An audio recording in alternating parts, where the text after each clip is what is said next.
بسم الله الرحمن الرحيم الحمد لله والصلاة والسلام على رسول الله وعلى آله وصحبه أجمعين والحمد لله رب العالمين اللهم لا سهل إلا ما جعلته سهلا وأنت تجعل الحزن إذا شئت سهلا رب اشرح لي صدري ويسر لي أمري واحلل عقدة من لساني يفقه قولي اللهم فقهنا في الدين وعلمنا التأويل وافتح لنا فتوح العارفين آمين اللهم لك الحمد وإليك المشتكى وأنت المستعان وعليك البلاغ ولا حول ولا قوة إلا بالله العلي العظيم.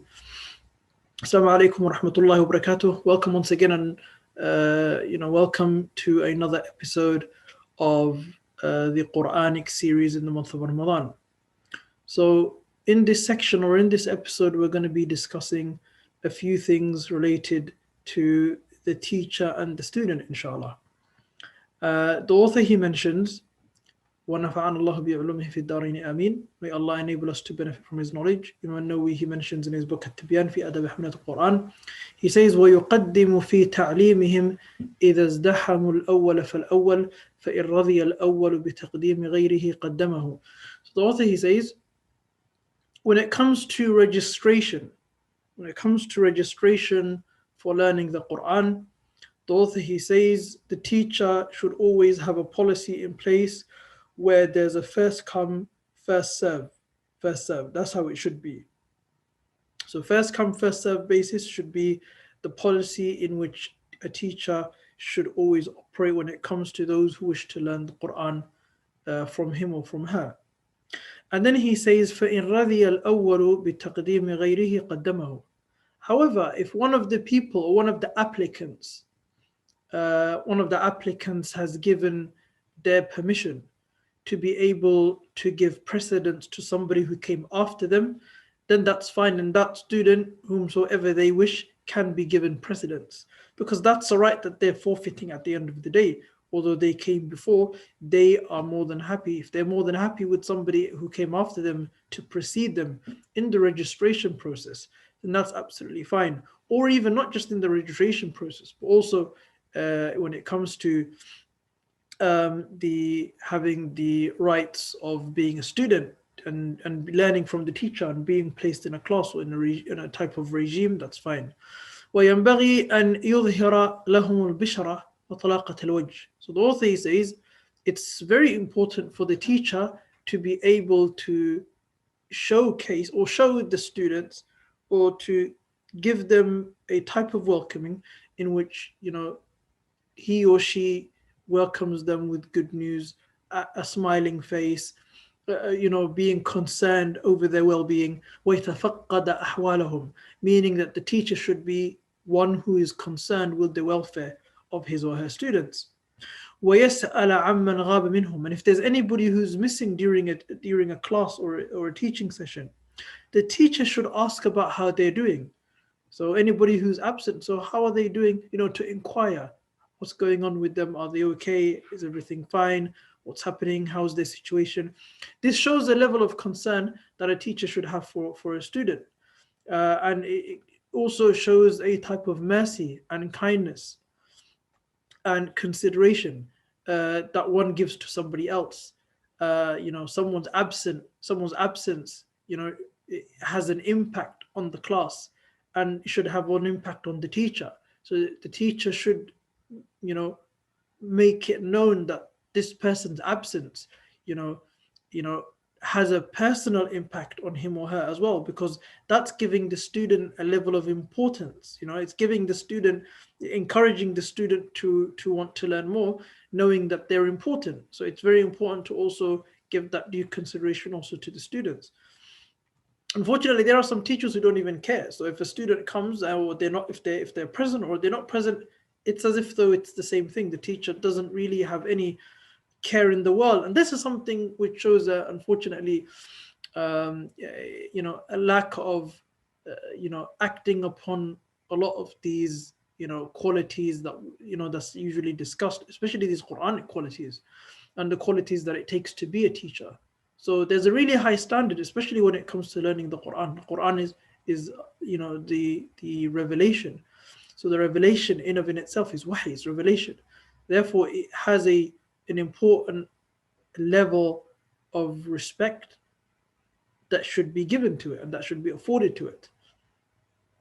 So the teacher should always ask about any student who's missing, any student who isn't there, inquire as to why they're not there, how are they doing, are they okay? Showing some level of concern is very important. So then he moves on to the next section, which is a section في نية طالب العلم, something relating to the intention of the person who's studying. And essentially it boils down to, if a teacher knows that the student isn't sincere, meaning to Allah, should that be a means, or should that be a grounds as to them rejecting the student or kicking them out? Imam Nawawi, he says, قال العلماء, meaning he's saying the scholars, they've said, ولا يمتنع من تعليم أحد لكونه غير صحيح النية, which means, and the teacher should never reject the student on the basis that the student doesn't have a good intention or a correct intention, or has not or their motives are not good or correct. And then he said, he quotes Sufyan, he said, فقال سفيان فقد قال سفيان. Sufyan, the great one of the early scholars, Sufyan al-Thawri, he said, وغيرها, and others also, they said, طلبهم للعلم نية.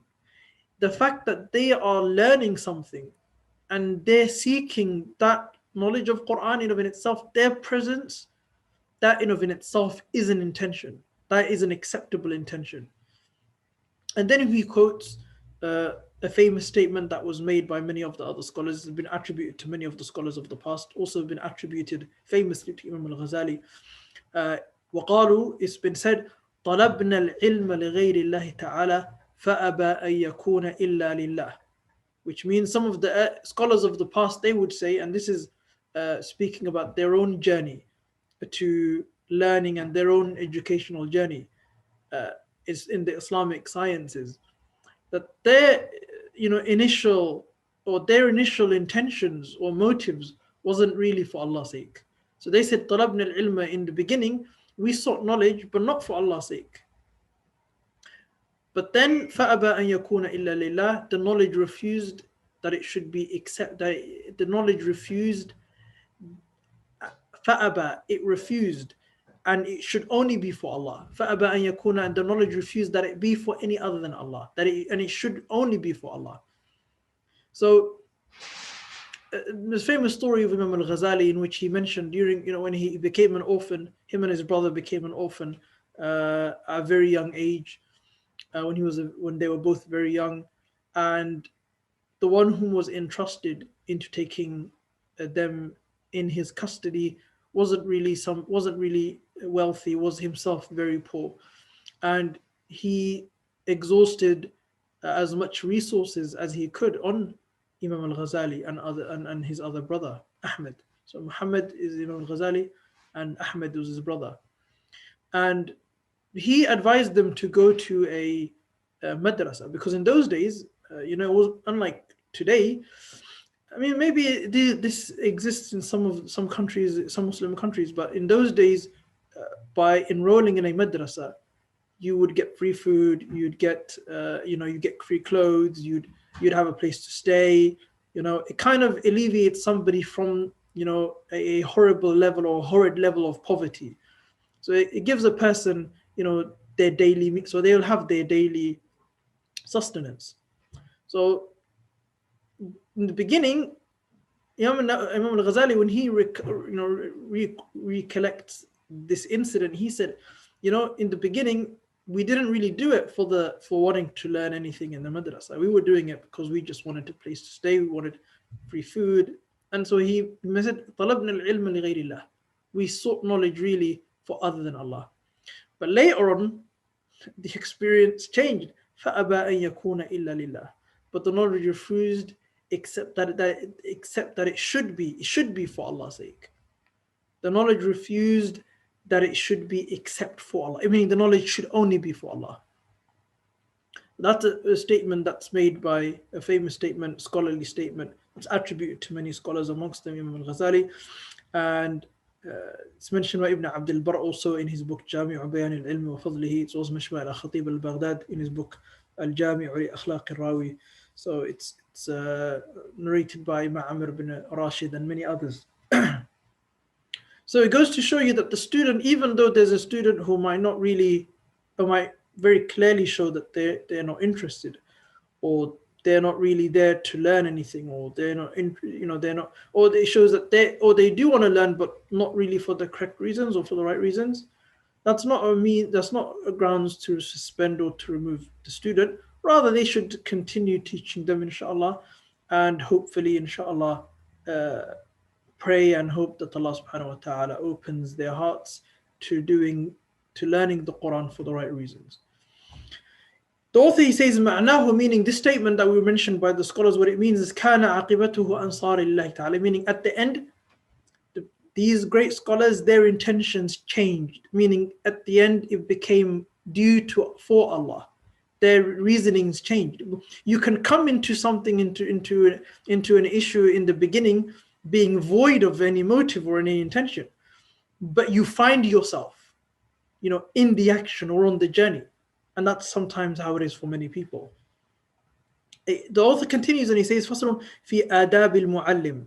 So the author, he says, ويصون يديه في حال الإقراء عن العبث. So this is talking about some of the etiquettes that the teacher should have.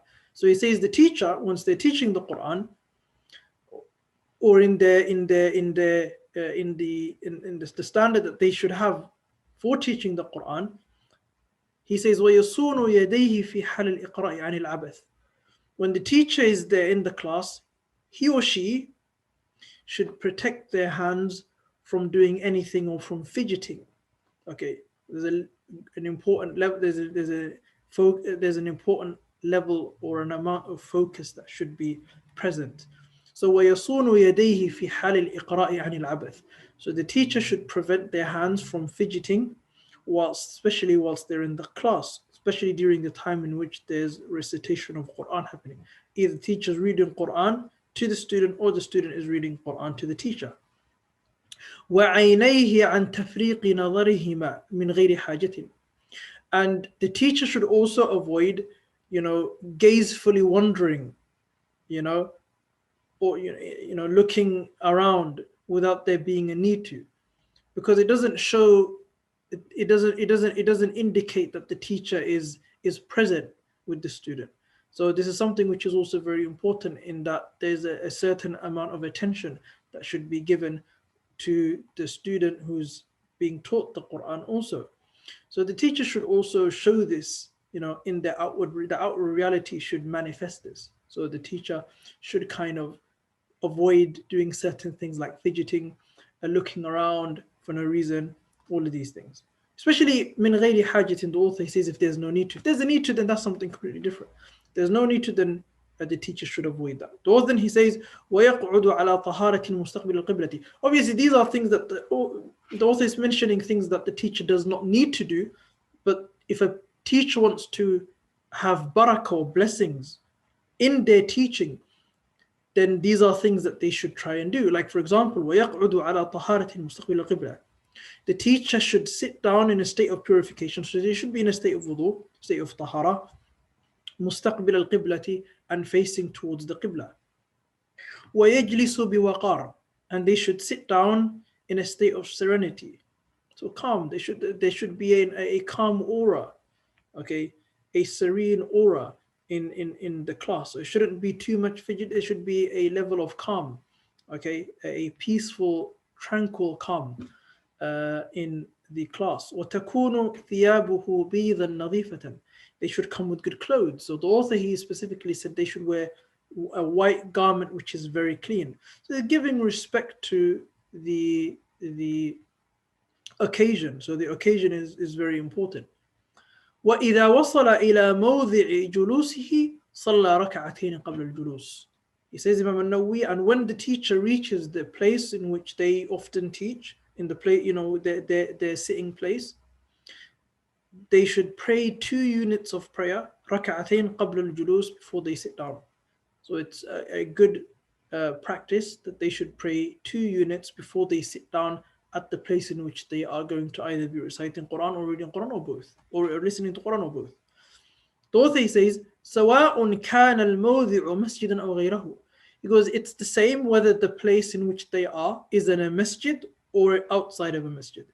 فَإِنْ كَانَ مَسْجِدًا, if it's a masjid in which if the place is a masjid where the Quranic education is taking place, كَانَ آكَدْ, it's even more emphasized for the teacher to make sure that he should pray or she should pray 2 units before they sit down. Why? He says, فَإِنَّهُ يُكْرَهُ الْجُلُوسُ فِيهِ قَبْلَ أَن يُصَلِّي, because it's disliked, Islamically it's makruh, for a person to sit down in a masjid before they've prayed 2 units. The Prophet ﷺ would say, إذا صلى أو إذا دخل أحدكم المسجد فلا يجلس حتى يصلي ركعتين. It's an authentic hadith. He said عليه الصلاة والسلام, if any of you enter into a masjid or into a mosque, then pray a 2-unit prayer before you sit down. Then the author, he says, وَيَجْلِسُ مُتَرَبِّعًا إِنْ شَاءَ, the teacher should sit down cross-legged if they prefer, أو غير متربع, or if they don't prefer it, they could sit in whatever way they wish. It's not a problem. The author then he says, وروى أبو بكر بن أبي داود السجستاني بإسناد. So this narration was mentioned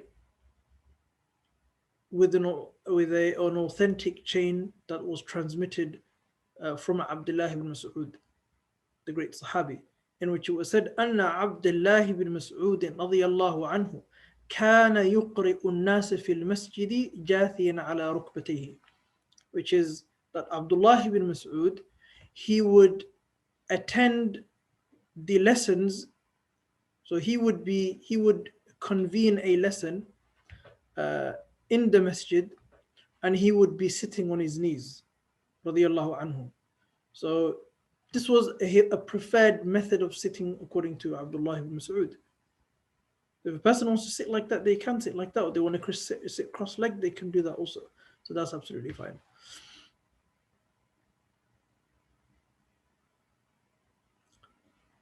The author then he says, فصل في إعزاز العلم ومن آدابه المتأكدة وما يعتنى بحفظه ألا يذل العلم. So the author he mentions here and he says, ومن آدابه المتأكدة, from one of the etiquettes that are really emphasized upon, okay, and that which should always be there. The author says, sorry, ومن آدابه المتأكدة وما يعتنى بحفظه ألا يذل العلم. So the author he says one of the most important etiquettes when it that is most emphasized that should be protected is that a person should not reduce the respect to the knowledge. So a person should not humiliate, or a person shouldn't degrade, the reasons why they're there, the knowledge itself. فيذهب إلى مكان ينسب إلى من يتعلم منه ليتعلم منه فيه, which means فيذهب إلى مكان, a person should go to a place, okay, ينسب, that's ascribed إلى من يتعلم منه, a person or a place that takes the responsibility of being a place in which you can learn from, so that a person can learn the knowledge over there. Okay, وإن كان المتعلم خليفة فمن دونه, even if the person who's a student is, a president or a khalifa, okay, or anyone who's on a lower level. So even if the student was a khalifa of the, or a president or a prime minister, okay, or a leader or a king, even in those circumstances, the author is saying that the knowledge shouldn't go to them. The knowledge should be respected, and it shouldn't be degraded to the fact that it's something that a person chases the people of authority, or people who have a huge amount of influence, and it shouldn't be something in that regard. But rather, and knowledge should be protected from that, because knowledge as a concept should be something that should be acquired and desired. So it shouldn't be something that's offered cheaply. That's what the author is really saying over here. So anybody who wants to learn the knowledge should be given that opportunity, but they have to kind of earn it also. So it should be taught in a place in which every single person has free access, has the same level of access. And it shouldn't be something that's delivered to everybody so simply and so easily. وإن كان even وإن كان المتعلم خليفة فمن دونه, even if the person who one of the students happens to be the Khalifa or a prime minister, president, or anyone who's on a lower level. And then he says بل يصون العلم عن ذلك, knowledge should be protected from that type of vanity. كما صانه السلف رضي الله عنهم, in the exact same way that it was protected by the early Muslims. May Allah be pleased with him. And he says وحكاياتهم في هذا كثيرة مشهورة, and the narrations and the stories regarding how they would protect the knowledge from the vanity of the ruling class and those people who are in the upper echelons of society is very well known. So this is something which there's a book called Hayatu Salaf, speaks about the lives of the early Muslims, and Imam al-Ghazali in his book Kitab al-Ilm speaks about this issue quite extensively. So it would be good for a person, if they want to read more about this or this topic, then Kitab al-Ilm by Imam al-Ghazali in his book Ihya Ulumuddin. Then he says فصل في توسيع مجلس العلم. So this chapter is talking about the accommodating the circle of knowledge. So for it to be something which is accommodating and welcoming, this is the chapter that deals with that issue. And then the author, he says وينبغي أن يكون مجلسه واسعا ليتمكن جلساؤه فيه. So the author, he says, it's preferred, okay, and it should be the case, that the place in which the knowledge is being learnt should be wide, so that it can accommodate people who want to be there and people who want to learn. ففي الحديث عن النبي صلى الله عليه وسلم, because in the hadith that was narrated by the Prophet صلى الله عليه وسلم, he said خير المجالس أوسعها, the best of gatherings is the one which is the widest, so the one which is the most accommodating. Okay, and this hadith was narrated by Abu Dawud. Also, he says رواه أبو داود في سننه في أوائل كتاب الأدب بإسناد صحيح. So this was narrated by Abu Dawud in his Sunan in the beginning of Kitab al-Adab with an authentic chain من رواية أبي سعيد الخدري رضي الله عنه, on the authority of Abi Sa'id al-Khudri رضي الله عنه. And there's much to say, inshallah, but we will stop it in this section, inshallah. In the next episode, we will speak about some of the etiquettes of the students. So there are also responsibilities. There is a responsibility upon the students also. Inshallah, we will be speaking about that, inshallah, in the next episode. Assalamu alaikum wa rahmatullahi.